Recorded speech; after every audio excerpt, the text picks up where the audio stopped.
Yep. Welcome everyone to Ultimate Gamer Podcast episode 43. We are on the road. Yes, this is almost live from somewhere on the New Jersey Turnpike. We are actually in the flesh, sitting side by side, doing 65. We forgot how ugly we each were, so Exactly. We haven't seen each other in 3 or 4 years. Yes, believe it or not, all of the episodes, no matter how sexy they sounded, we were recording remotely. Using Skype. And so you can already tell that was a horrible idea. What, Skype? Yeah. I liked it. It worked out well. We want to do Google Hangouts, but unfortunately we still have that copyright strike. Yeah, and also you guys aren't pitching in with views. View us more, put us on... Actually, no, I'm kidding. We're reasonable on views. I would have to say it's definitely better than I thought it would be. So It could always be worse. That's the law of the universe. True. Now, where were we today? We were at the Silver Ball Museum. Freaking awesome. Love you, Asbury Park. If we have any viewers there or near there, you guys are awesome. I'm actually thinking about moving there just because of today. Like, I'm serious. When I get home, I'm actually going to search for places down there. Just make sure you can get Fios. Yep. Can't live without good internet. True. So, you'll probably see a few films after this episode of, Jack and me going at it on pinballs and stuff. I'll try to put some montages, basically, in this episode with the audio cut out. Yeah. We went at each other on a few pinball machines. We went at it on Funhouse, Theater of Magic. We even played the new one. Wizard of Oz. Pinball, yes. Which is okay. It wasn't great. I mean, I'm not a big fan of the theme, but it's but the machine was nice. Yeah. Pinball nonetheless. And we're definitely having fun with it. It's definitely something that we'll do again. I enjoy pinball. It's something I've always enjoyed. And if any of you viewers are in the area, we'd be more than happy on a planned weekend to sit down, have a drink with you, tell you everything you're doing wrong, and then, Then we'll proceed. The beauty of pinball machines is you could have up to 4 players battling out, and you guys can definitely battle us out. Definitely. We'll be looking forward to a few interesting comments. We do not take any bets, so none of you... and we take no prisoners. Don't be a pool shark. Oh, yeah. No, don't be that guy. So anyway, what do we got to talk about this week? Yes. Week 1 of the Xbox One /PS4 war. Yes, where they're We got to come up with a better name with that. Console War 2013. Dick measuring. Pretty much. It's E-penises. E-penises all over the place. Now, we're starting to hear that the Xbox One has a lot of defective starting first runs. It has a lot of problems when it comes to DVR support. It's got just from a hardware standpoint, there's a lot of issues. Yeah. We're not even talking about the software. It freaking eats discs and produces smoke in some rare cases. Well, to Microsoft's credit, and I'm only willing to excuse them on the slot loader, because this is their very first console that has a slot loader in it. So let's just give them the benefit of the doubt that they're not that accustomed to how a slot loader works and the possible problems to look out for. Because a few people have mentioned that, you'll hear the disc grinding sound. If you flip the console upside down and give it a good few whacks and then turn on the console, flip it right back to its proper size, it will shoot out the disc in small pieces. No, it will fix it. They're saying that it's a stuck gear in the mechanism, which I believe it. It's something that should never have gotten through QA, though. That is something that obviously Microsoft, again, did not do QA for the sheer amount of consoles that are having problems. Or probably did, but they probably outsourced it, and so... They probably didn't give a fuck, like the Xbox 360, which, by the way, the Xbox 360, when it launched, Microsoft was well aware of a very poor yield from the console. Early console engineers have stated that they wanted Microsoft to delay it for a full year so they could work out the bugs. But unfortunately, they were pressed for time since PS3 competition was already in the pipe, and they already had to make sure that they could time it along the same time as PS3. In the case of the PS4 and Xbox One, by this time next year, you're going to definitely have, we'll definitely know by then all the problems. Do I see the Red Ring of Death and stuff making a comeback? And I'm not talking about a stupid light that flashes. I'm talking about the true problem, which was solder ball cracks. Yes. I don't think so.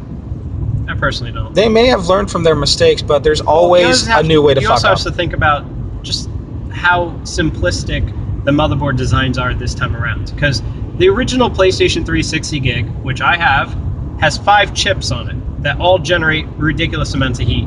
The PlayStation 4 has one chip. What could possibly go wrong? Which I think is better. It's Oh, one of course. chip that's guaranteed to it's directly on the heatsink, which I have to say is one of the best heatsink designs they have put in a PlayStation console. Bravo, Sony. Even though the rest of the system seems a bit Mickey Mouse, if I may say so. It definitely feels cheap.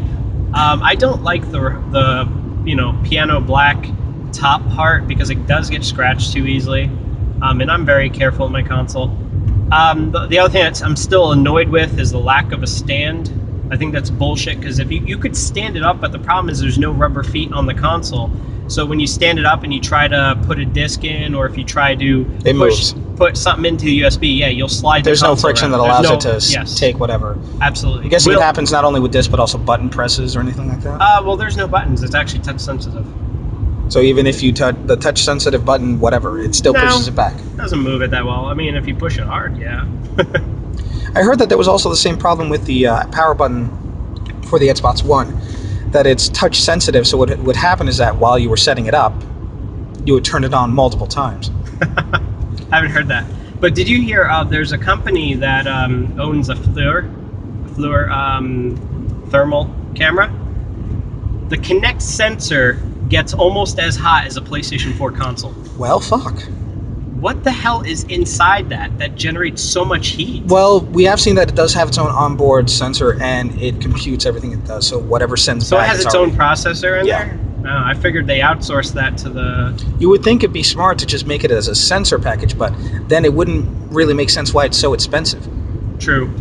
I've heard so many people trying to justify the fact that Microsoft included the Kinect sensor. Look, it's a paperweight. No one really wants it. And a lot of people are talking about, oh, look, I can multitask. I can do this. I can do that at the same time. But it's not exactly... It's not exactly there, but yeah. It's far better than the integration that they had with the Kinect in the 360. I agree with that, but why would I want to use Internet Explorer on my console? I don't see the point. I really don't. I mean, everyone... That is a downside, yeah. I have not used the web browser on the PlayStation 4 at all. I have not. Have not used it at all. Well, there are some people that would say that that is a plus. You could turn your TV screen into something along the lines of a spare screen. What if a person who's playing a game and he wants to find a quick walkthrough somewhere on some forum? Look at a customer like myself. Look, I have tablets. I have laptops. I have a cell phone. This is for the type of customer that just gets this, that doesn't have tablets or doesn't know how to turn on a computer without, hurting themselves. I don't know. I don't. I will never go along with Microsoft's stance. It's a force of habit of the full integration of a single system that does everything. I don't agree with it. Because you know what ends up lacking is your performance for your games. Well, yeah, if you try to do 10 things half-assed instead of doing 2 things like excellent, then yeah, you're going to have limitations on performance. Well, that's what you have with the PlayStation 4. The PlayStation 4 is more powerful. There's no ifs, ands, or buts. You can't argue it. You can't debate it. Microsoft's console is about a theoretical 1.3 teraflops, where the PS4 is 1.8 teraflops. But I don't know. I don't like the user interface. The user interface for the Xbox One, I've personally used it. It is basically Windows 8.1. Well, yeah, that's kind of what they said from the beginning. But I don't look. Nobody likes Microsoft. Windows 8.1. Well, I don't mind it too much, but I don't use it that much. Like I never put in Start8, which is an application that lets you replace your start menu, so it looks like Windows 7 basically. I've never installed that, but I rarely use Metro apps these days. I rarely use, the whole interface. Well, here's the deal, though. Do you use it on a tablet-like device with touch capability? No, I use it on my desktop. I have a tablet that has it on there. I rarely use it too. I'm mostly within Chrome browser on any computer I have. Which, by the way, is where I will plug-in Chromebooks. Get one. It's awesome. Did you see Microsoft's new commercial for that? Oh yes, they're trying the Scroogle campaign. Yeah, but they had the guys from Pawn Stars. Yeah, I got beef with that commercial actually. I thought that was pretty clever. It was clever and funny, yeah, but they twisted a whole bunch of truths. The majority, if not all, of your like apps on a Chromebook will work without you having internet. You won't be able to, of course, use the internet-related ones, as in like when you're directly connected to the internet to view YouTube or stuff like that. But when it comes to the document-based systems on Chromebook, you can use them without internet access. You can use a Chromebook without internet. It's not going to have everything. There's going to be stuff that obviously won't work. But if you save locally documents, which is really what it's supposed to be, it's for work or it's for, light computing. Yeah. I mean, it's never going to be something I would like because I love having a full-fledged OS where I can install games and stuff. It's a different form factor for a different thing. It's for when you want something that's purely for work and light entertainment on the side while working. It's not meant to be a replacement, a full-fledged replacement for what you do, unless you're like some 80-year-old Dunkoft or a 10-year-old kid who doesn't know what the hell they're doing. This is a computer that's perfect either for the unitasker ideal or for the person who is never going to be good at computing until they either grow up or die. Literally. Does it really have to be those choices? Yes, it has to be those choices. Because anyone in between those brackets, gamers, non-gamers, already would have a full-fledged system because they would centralize to something else. True. But this is perfect. It's like training wheels. It's like a tricycle. Yeah, and there's definitely a market for it. Oh yeah. I'm never going to debate that, but... Oh, and they are beautiful. Like they're getting to the point of like that weird, like cross-divide Apple design-esque. Well, it's because Samsung makes it. Because they're sexy to touch. Because Samsung cheats and they copy. Well, Samsung I don't knows. care. It's a hell of a design. It's a hell of a thing, and I love it. I use one at work. That's why. Before we go back to video games, for our Tech Week shit, we're recording with a Nexus 5, and I love it. I was sold within a few seconds of touching it. Yeah, the Nexus 5 was released earlier, I think it's like November 1st or October 30th. It was not released to big fanfare. There was not a big announcement. Simply, 1 minute it wasn't on the Google Plus store, and the next minute it was on the Google Plus store. Google didn't really make a big deal of it, and there's a reason why. This phone is not for everyone. I gotta put that as a warning here. If you're an Apple fanatic and you have everything on it, don't even think about it. Just stick with your iPhone. You're lost. If you are someone who is looking for, the latest and greatest phone to do everything and anything, and you want to show it off as like, no, stick with something from Samsung. Put a lot of money into that. Look, I would say for a person like myself, I love stock Android. I think stock Android was definitely delicious. Stock awesome. Android. It is a shame that Samsung and all these other manufacturers skin it and put all this extra shit on top. Because stock Android is beautiful. It is better than Apple's iOS any day. It's more capable. The fact that when you have a Nexus, you're guaranteed to have the latest updates at all times. Yep. I love that. By the way, the Nexus 7 already released the updates for... Finally, I can update it. Although, there is another spoiler thing. A lot of the things that you're going to get on the Nexus 5, like the automatic OK Google integration, is not really guaranteed on the Nexus 7 and the Nexus 10. That's bullshit. You actually would have to activate it. The thing is that what allows me to use the OK Google integration on the home screen with the Nexus 5 is a Qualcomm chip, an extra chip that they have that is constantly running voice recognition, but it's running it passively even when the phone is turned off. Huh. So it doesn't use as much power. Now, it's like the M7 chip that's in the iPhone that constantly monitors motion. Yeah. Now that I've said that, it's not for everyone. If you are someone that loves stock Android, get it. If you are someone that, looks for a multitasker, looks for a workhorse, looks for something that's going to be a standard for the next few years, get it. If you like simplicity and utility over frilly, whatever bullshit, this is the phone to get. It's slim, but it feels well built. It has just a whole bunch of little tiny details that seem stupid to anyone else who just hears them separately. But together they conform to this this unique form factor that makes it feel like a phone that could survive a 50 caliber round directly from a rifle at 1,000 yards or something like that. Wasn't there a phone that actually saved someone's life? Yeah. This is built with Corning Glass 3. Now, we haven't seen it fully in action because this is one of the first phones that actually has it. As someone who's been using it since early, because I literally ordered from the first batch.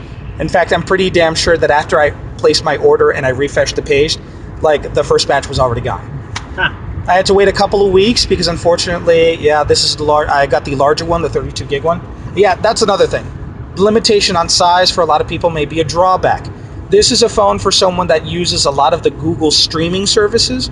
You have a lot of space to work with because, believe it or not, the Android OS has gotten smaller. Oh yeah. Not only has it gotten smaller, it uses less than a quarter of RAM. Yeah. So this update eventually, maybe about a month or so after you've heard this podcast, will be available for every Android phone. Hopefully. All the way back to before the Nexus 4, before the... we're talking about pretty much any phone that's running Androids, like right now, could possibly get this update. Like 99%. Well, unfortunately, it's still the whole, Samsung things. I mean, look, I'm coming from a person who had Android 4.1 on my HTC One, and it went to 4.3. There was a substantial performance increase. Yeah. Because Google is working on what they call Project Butter, which is all about making the OS as smooth and silky as possible. Sexy. Which is something that was always a complaint of mine using Android in the past. Yeah. Using Android on my Nexus 7 was an awesome and a treat. I loved it. I sadly gave it to my girlfriend, but I mean, it's just, I still want the power that is my Windows tablet because it's running a full-fledged OS that I could put whatever I want on it. He gets Nexus pangs, like hunger pangs.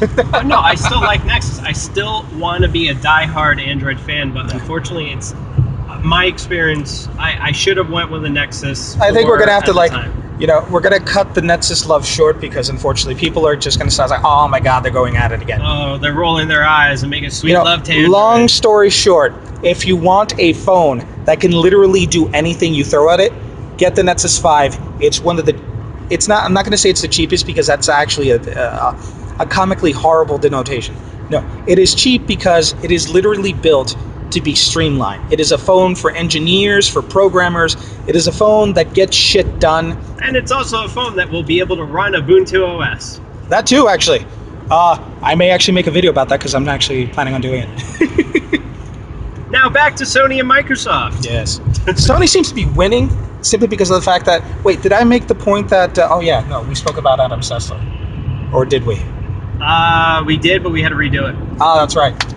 One point that we wanted to make beforehand is a lot of the reasons why you're getting more information about the Xbox One and its faults compared to getting more information about the faults with the PS4, which there are some. We can't deny the fact that there have been a few faulty systems, and there have. Of course. But the reason that we're not hearing more about it is one fact that has been made very public is the Xbox One was released for the press close to a month before it was actually released to the market.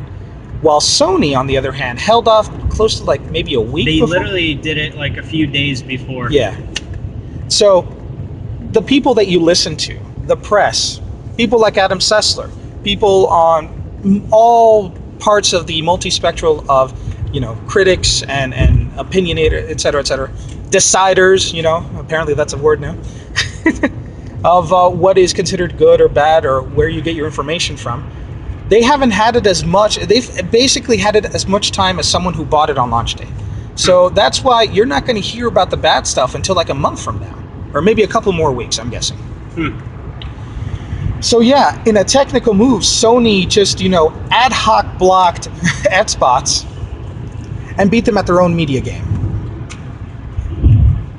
True. I mean, Sony also, I have to say, they are listening. They have to release some updates. Let me say, the thing I hate the most about the PlayStation 4 is the Music Unlimited service. It doesn't work. It's slow as shit to load. Now, Sony would step in and say it doesn't work yet. But yeah, no, right now it doesn't work. No, it does not work. And a lot of times, the problem is they don't have the integration that the Xbox 360 had. When you played any music that you had, the Xbox 360 would turn off the in-game music keep the sound effects on. So if you were playing a first-person shooter, you would still hear your music and just the guns, and whenever there was a cutscene, it would pause your music and would play the cutscene, and then the moment the cutscene was over, it would resume your music. The PlayStation 4 basically overlays it. It doesn't cut out the music that's in the game. So if you're playing a game like Resogun and you want to put music on top, you're going to hear two different music tracks going on at the same time. I think that is a horrible implementation of the system. How can something so simple be so horribly done? This is something that has been bad ever since the days of PS3. Oh, PS3 was useless. I mean, you wanted to listen to music while playing a game? Nope. Couldn't do it. Xbox 360 could do it out of the fucking box. Out of the box, and every game supports it. One of the few things that like it got right. So this is a plus for Xbox. That's right. You heard it here first, folks. Definitely, and I'm a little annoyed. I mean, I'm canceling the 30 days. I only activated it just to try it because it came for free. But I'm going to definitely cancel it because to hell if I'm going to pay the price they want for that. What I do want to see though is I want to see an open market for music applications, just like we have an open market for video applications. The same way that there's Netflix on the PlayStation 4, I believe there should be Spotify or Rdio or Pandora, exactly. These kind of services, I should be able to expect that on a console. So I already have a subscription service. I should be able to use it on that console and have that level of integration. Yeah, that would be swell. So Spotify, do it. I'm more of a Pandora and Slacker fan, but yeah, Spotify works too. I like Spotify because you can build your own private collection of music and then always listen to the same thing. Pandora has its own niche market because random. Yeah, it's random, but Spotify does the same thing. Oh, and Slacker live DJs, those, oh my god. If you like one thing, they will creepy. They will find all the other things that you like on the same time. It doesn't even have to be the same genre. Not Rdio. Spotify is pretty good at it. Yeah. I would say maybe Slacker is probably better at it. They all have different algorithms. They're all in-house built. No, Slacker is great because they actually have human DJs work most of these playlists. True. Pandora has a hell of a system. Because they have several years of people basically fine-tuning it Now, Spotify, on the other hand, has a social aspect that makes it that much better because of that. I don't like the social aspect. I turn that shit off. I'm serious. I don't want other people to know what I listen to. I don't. And they keep begging me, tie it to your Facebook account. Yeah. Nope. No. I have a separate account for a reason because it does allow you to share playlists. It gives you that ability, but it's something that at least they make it optional, which is the way it should be. Same thing with Netflix. I don't want people knowing what my movie choices are. Yeah, no, I didn't like that either. Which is actually a law about that. That's why they don't do it.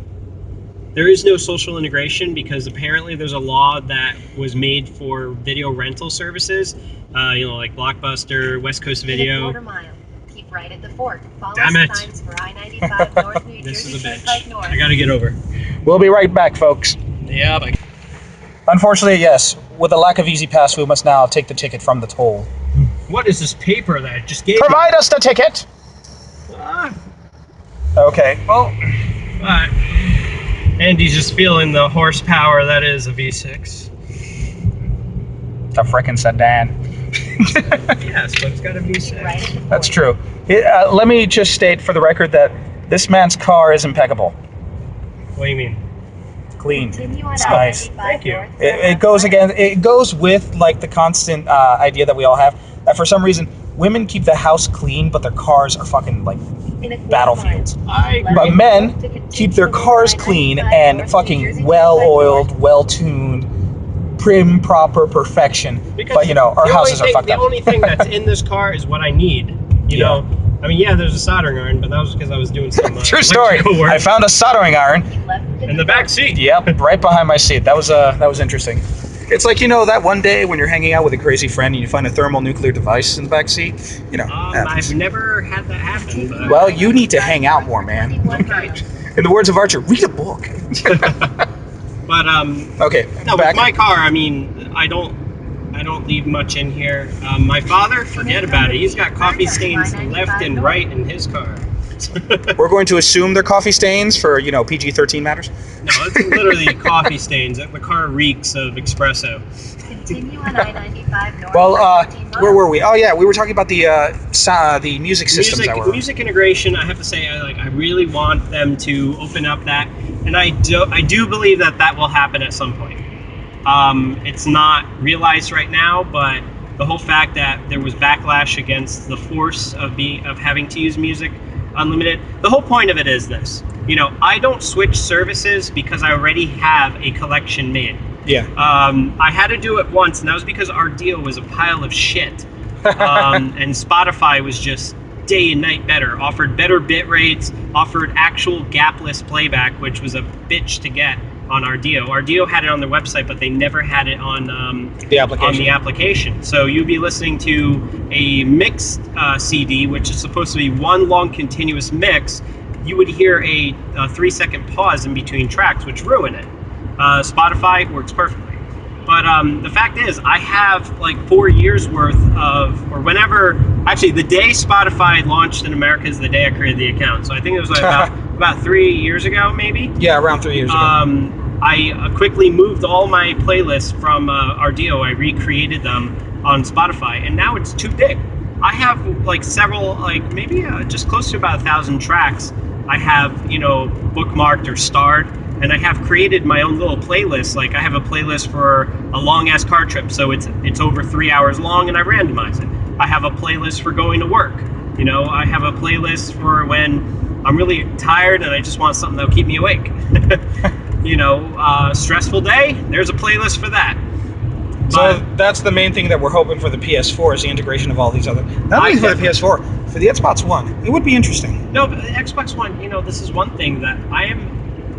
Blame me for being a little annoyed, but I am annoyed that people bought the console. Oh boy. No, but here, listen to it. It's just all the bitching and complaining about the Xbox 360 when it went through the red rings of death, all the bitching and complaining that people had about the Xbox One before it launched. They're like, oh, I don't want to pay for that. Oh, I don't want used games. I don't want this. I don't want that. And then what do? People just went out and fucking bought the system in troves, and they're paying twice just to access Netflix. Yeah. That is pretty fucked up. I admit, yes, I hate the fact that you have to pay to play online with Sony. However, Sony doesn't lock any of its services behind that. You can play Netflix without ever buying PlayStation Plus. You can play free-to-play games online without buying a PlayStation Plus subscription. But for me, I buy PlayStation Plus because it comes with games. The fact that Instant Game Collection exists is the whole reason why I have it. To me, paying to play online is an afterthought because that's the way it works. Microsoft, no. Every little feature that is on that damn console, you have to have gold for. And we're talking about stupid things that aren't a service. They're charging you to use the video editing application that's built into your console. They're charging you to use Netflix on your console, even though Microsoft is not even hosting the video. That's true. It's being hosted by Netflix, but no, you have to have a gold subscription to view it. The TV integration features, you have to pay gold to use it. And I think that's bullshit. I think any consumer that thinks that's okay has a problem. And again, it may be something that's limited by their architecture, that they only allow the system to actually go online with gold. That's why it's locked behind their gold system. But if Sony could do it, why can't they? Because Sony probably thought ahead of time. I mean, remember... I truly think it's an artificial limitation. It's something that they purposely did so that way you would have to have a gold subscription. And me, I never purchased a gold subscription, ever. Well, this is also coming from the fact that some other people that are buying the system already have a gold subscription. Yeah, I know, but look at my brother. He's a diehard Xbox 360 fan. He hated the PS3. He played it for a few times, and never really cared for it. He is going strictly PS4 this generation. He is tired of the bullshit that he had to deal with the Xbox 360, and he doesn't want to deal with the limitations of having to pay for gold all the time. The fact that I showed him the Instant Game Collection, he was sold. Once again, it's one of the many features that they're most likely what we're seeing now is just the after effects, considering all the changes that were done during the whole outburst of everyone saying that fuck you Microsoft, how dare you do this, etc., etc. And then they had to change the entire basis for their architecture of DRM. Which is funny half the consoles wouldn't update. Oh yeah, that's another one. They had massive problems with updates. There are people who said their controllers would not synchronize. There are people that complain that the console will just randomly turn off. Now, once again, we're hearing more about Xbox compared to PS4 because of timing. We may very well come to a point in the next couple of weeks where we hear just as much bad shit about the PS4 that we do for the Xbox Series. In which what's funny is I've noticed a lot of the videos I released when I was talking bad about Xbox One, which I have to say, some of the morons out there. When I release a video saying how Microsoft was wrong for claiming copyright on an unboxing video of an Xbox One, it had nothing to do with Xbox. Yeah. Had nothing to do with my like or dislike of the Xbox. It had everything to do with a poor business practice of censoring people on YouTube for opening up a box that they paid for. Yeah. That was the entire point of the video. Instead, I had people saying, "You're a Sony fanboy, you're a Sony fanboy." What the fuck does that have to do with being a fanboy or any of that? It had nothing to do with what the console was. The whole point of it is Microsoft doesn't own copyright on the packaging of the console. The person can film it if they choose to. And Microsoft eventually they removed that copyright strike on the guy, but that copyright strike should never have been there from the first place. Now, this is, of course, hitting into another problem that we've already talked about, and if you're a viewer or a constant listener, because I can't really say viewer, of this podcast, you'll know for a fact that we are currently still working on our own copyright Which strike. I definitely have to say, what is it, Convex Media or whatever the hell, Condé Nast? Yeah, Condé Nast. It's like a weird fucking name, but Condé Nast, you guys are a bunch of assholes that are abusing your power. You're abusing it. The fact that you could be the judge, jury, and executioner makes me sick. The fact that I have filed fucking 3 counterclaim notices, and every single one of them has been just dismissed. Here comes the rage. I am really pissed off. And you guys are so fucking lucky that a court battle would cost money. If it was free, your fucking ass would be in court right now. Because you abused the system, and you insulted me, you punished me for no good reason, and I have given you nothing but proof that what I put in my video was 100% legal. I'm ticked because I can't do a Google Hangouts. I can't do certain things anymore until 6 months later. So basically, I had to plead guilty even though I was not guilty. Because basically, you guys get to plead for me. Yeah. And that's wrong. And I blame Google for that too. As much as you're a fan of Google, as much as I like Google and this is where I gotta step in. This is bullshit. Unfortunately, I am a Google fanboy because I like the way they do things. But when it comes to this, how they're abusing the system of copyright, not so much abusing it, they're simply doing it in the worst possible fashion. This is where I personally have to say, bad form, Google. Bad fucking Absolutely form. Bad form. They want to hide behind their wall and say, yeah, we'll just give content creators all the tools necessary to just remove whatever fucking videos they damn well please. And I think that's wrong. Because they had no legal grounds to remove my video. Their automated system saw that there was a clip in my video, but it couldn't comprehend the fact that it was used under fair use.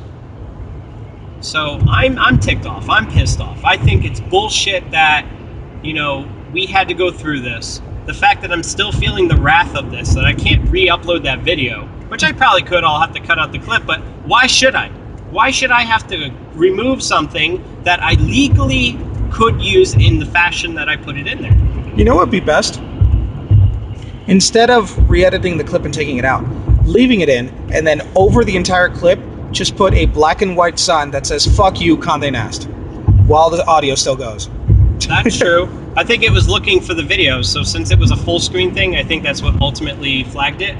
Yeah, I'll redo the video edit. And along with that, I will personally provide in the comments a list of everything connected to Condé Nast. So if you are a Wired magazine subscriber, you support this bullshit. Yeah, so if you pay for your Wired magazine subscription, you are part of the problem.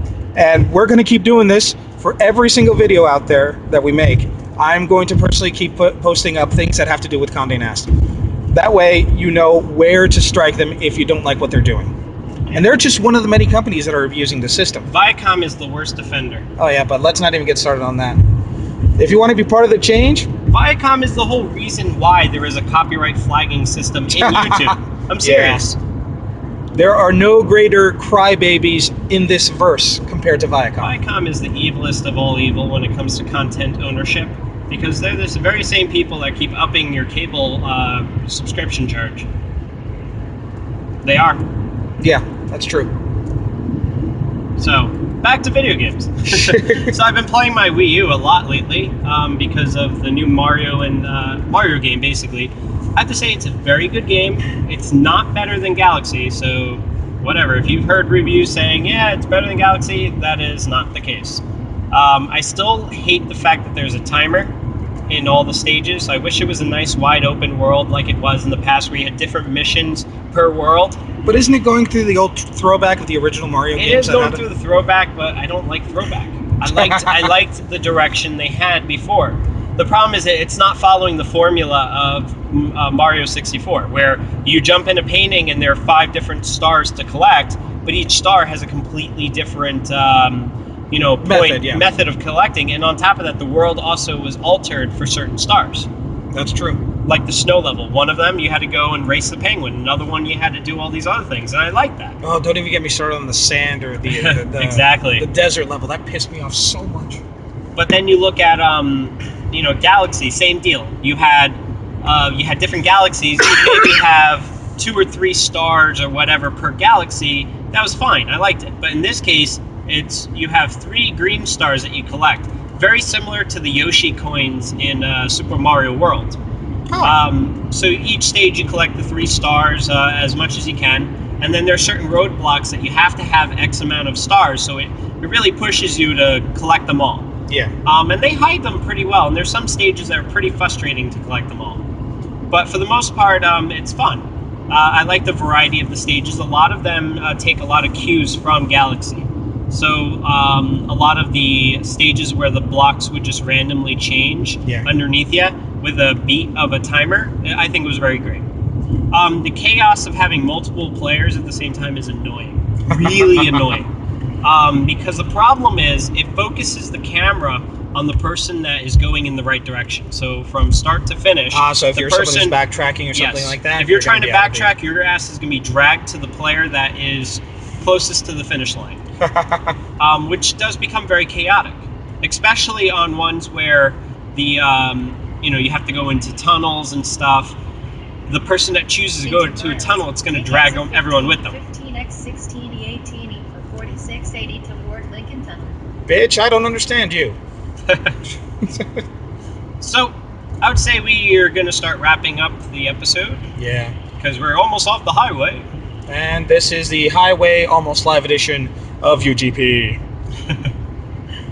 So definitely, we will definitely try to make another trip to Silver Museum. Highly recommend people go and visit. Once again, Silver Ball Museum. It's a hell of a place. Definitely worth your money. If you look it up on Google, it will say Silver Ball Museum 2 in Google Maps. Yes, so don't let that confuse you. It's in Asbury Park, the center of weirdness of New Jersey. Go New Jersey. And a lot of nice places around there. It's the kind of place that you just want to stay the rest of the day. We were there. We could, every time we kept saying, okay, this will be our last pinball machine. Yeah, we did that for about 2 or 3 hours. Exactly. And it's really fun. And the now, people of there course, are very friendly. Every time that we go down there, we will do an announcement during the week, because we're probably doing it, during the weekend, which is much easier. Of course, I can't do it during the week. Yeah, me neither. We, have we work have lives. and lives. But apparently we don't have lives on Saturday. No, we got nothing to do. But anyway, so expect that random Saturdays and Sundays or Sundays. I'm not gonna the 2-day thing, that'd be weird. But random Saturdays and or Sundays in the future, we may be stopping by Asbury Park again. So if you'd like to see us, point and laugh at us, poke us with a stick, definitely. Just don't be surprised if we do something. Take care, guys. Look out for future episodes and Platypus, everybody.